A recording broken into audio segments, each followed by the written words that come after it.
The lesson outcome for this video is, I can determine if a relation is a function. So first of all, a quick review of what a relation is from a previous lesson.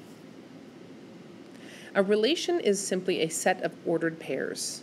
Remember, an ordered pair is an x and a y value that is a location on a graph, on a coordinate plane. So if I have this relation here in front of me, right here, I've got 1, 2, 3, 4, 5 points, and they all have what we call an input and an output, each point. So remember, our set of inputs is called our domain, and our inputs in this situation are 1, 2, -3, 3, and 6. Then our outputs are all the y values, and the set of all those y values is called our range. And again, those values are -4, 0, 7, 5, and in this case we have a 7 again. I want to point out that we wouldn't have to repeat the 7 when we write down our range because we already have the 7 included as a member of our y values or our range. So this is a relation. So what then is a function? Well, a function is a special relation where each input has a single output. Okay? So, and you can think of a relation as being a relationship between an x and a y value that makes up that coordinate pair. So a special relation or relationship where each input has a single output. Another way to think of it is that every input has one and only one output. So let's take a look at this relation right here and see if this relation is in fact a function. Does every input, or x value, have one and only one specific output, or y value? Well, let's start by just looking at our first input. Our first input is a 1, and the output is -4. So do we have another point in our relation that has an input of 1 that has a different output? Well, this input is 2, this one's -3, this one is 3, and this one is 6. So I do not have another input of 1 with a different output. Now if we go through every single point in this list, you'll find that we don't repeat any of our inputs. Let's go through and look at that again. So 2 has the input of 2 has an output of 0. We don't have any other input of 2. The -3 input has an output of 7. We do not have another input of -3.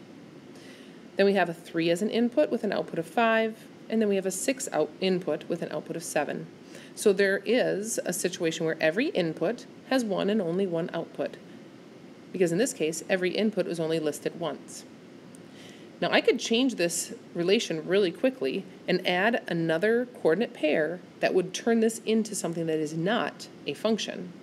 So if I took off this bracket here and I listed another point, if I listed the point 2, 4, I want to show you that that would no longer be a function. Because notice we have an input of 2 right here that has an output of 0. And we have an input of 2 right here that has an output of 4. Remember, the rule is that every input has one and only one output. So since this input has 2 different outputs, it is not a function. Okay, so sometimes it is difficult to remember how to determine if a relation is a function. And we're going to look at a lot of examples on the next screen of, is this a function or not? So here's a way to help you remember. Think about this fast food super value meal example that I'm about to present here. Okay, so here are 4 people. Nice stick drawings here for me, right?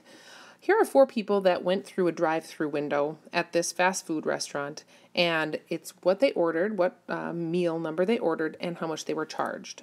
Okay, let's take a look at this as an input-output situation. The input, what they input, is what they order at the window, and what they output is how much money they have to give for that meal, all right? So person number 1 here, they ordered value meal number 3, and they were charged $6. The next person ordered value meal number 1, and they were charged $7. The next person ordered value meal number 2, and were charged $4. And lastly, the fourth person ordered value meal number 3 and was charged $7. All right. Well, what's the problem? Did you notice while I was talking about this input-output set of data? The problem is this person right here ordered value meal number 3 and was charged $6. Whereas this fourth person also ordered value meal number 3 but was charged $7. What we've got here is we've got a single input that input has two different outputs, 6 and 7. Therefore, this is not a function. It is a relation, because relations are any set of ordered pairs, but it is not a function. So what I always say is if you were at a restaurant, right, and you ordered something and were charged a different amount of money, maybe you were charged more than the person that was in front of you, that's not fair, so it's not a function. If it's not fair, it's not a function. If you order the same meal, you need to be charged the same amount. Hopefully that will help you understand when something is or is not a function.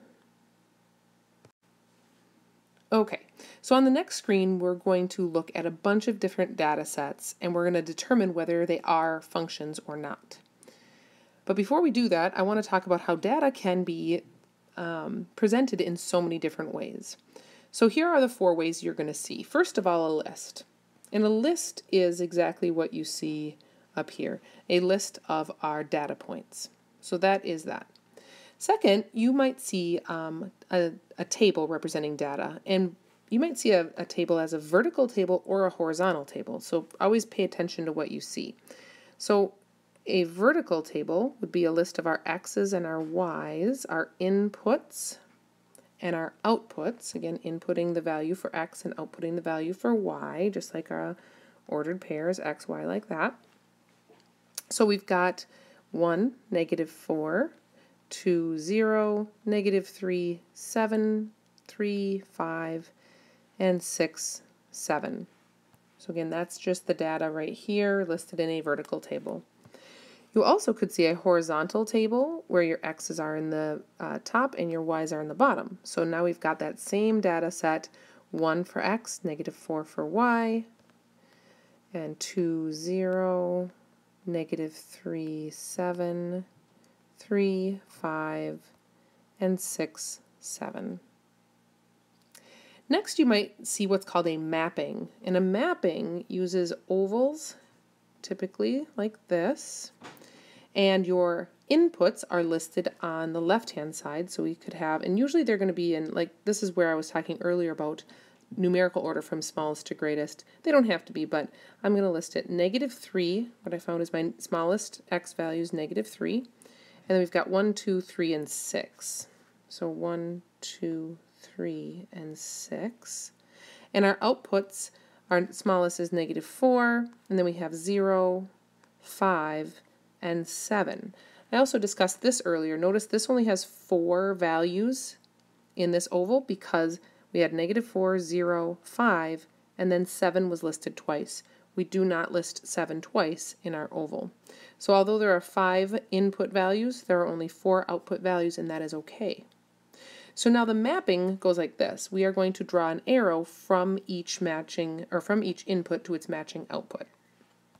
So for this point right here, 1, -4, we're going to draw an arrow from 1 to -4. And then from 2 to 0 for 2, 0. And then -3 to 7, so -3 to 7. From 3 to 5. And lastly from 6 to 7. And that is a mapping, so you will see that on the next screen as well. Lastly, you might see a graph of the data, and you guys have seen graphs before, but a graph of the data would be points as coordinate pairs. So 1, -4, I'm going to do this really quickly without any tick marks. 1, -4 would be like right in here. 2, 0 would be right in here. -3.7 would be up in here. 3.5 would be right in here.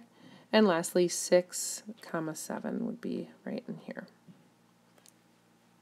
approximately.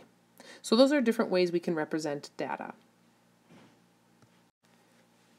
Okay, so here are those different types of representations that we just discussed. And what I would like you to do is pause the video, and then for each set of data, I'd like you to list the domain and range.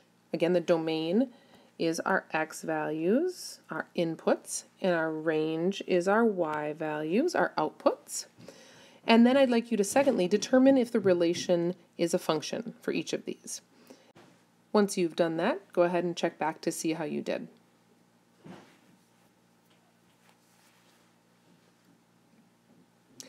All right, so I am not going to list each domain and range for these data sets, but I would like you to ask if you have any questions. But you would just be listing all these X values for your domain and all the Y values for your range, all the X values here and the Y values, etc. X values, Y values.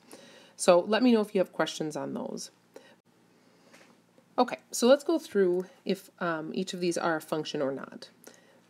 The question again is, does every value of the input have exactly one output? So does every X value have exactly one Y value? Notice in this example here, this is a function. The X value of this point right here is -5, and there's no other point with an X value of -5. Same thing happens with the -3. There's an input of -3. There's only one output for that, and that's 3 here. -2 as an input has one output, and -1 has one value of the output. You might remember that there's something called the vertical line test that helps you determine if a graph is a function. If you can draw a vertical line through every point and it doesn't go through another point, it is a function. So this one is a function. All right, let's go up to this one over here. Does every value of the input have exactly one output? Well, there's a -1x value here and another -1x value here. So if I ordered Happy Meal number -1 and somebody else ordered Happy Meal -1, were they charged the same price? The answer is no. So this is not fair, so it's not a function. The next one, this data set, we've got a -1 and a 1. So again, I ordered meal number -1, I ordered meal +1, -3, +1. So this person ordered the same meal, right, as this person here. Were they charged the same amount? No, they weren't. So it is not a function. All right, the mappings down here. Let's look at the mapping A first. If I ordered, again, these meals, am I charged anything unfairly? No, I am not. This is fair, so it is a function. And this mapping here, if I ordered value meal -5, I was charged -$8. I know the negatives don't make a lot of sense there, but I hope you get the picture. If somebody else ordered -5, they were charged -2. This is not okay, so it is not a function. And the one on the right here, all right, every value of the input is different, so none of them could have a different output. Be careful on this. Sometimes people think since the Y value, there's a 1 here and a 1 here, that people think that that is not a function, but it is. Because think about it as the Happy Meal or the value meal process again. If somebody ordered value meal 8 and it was charged $1, and somebody else ordered value meal 10, it was charged $1, that is okay. Two different meals can cost the same price. It's just that one specific meal cannot be charged two different prices. More on that when we practice in class.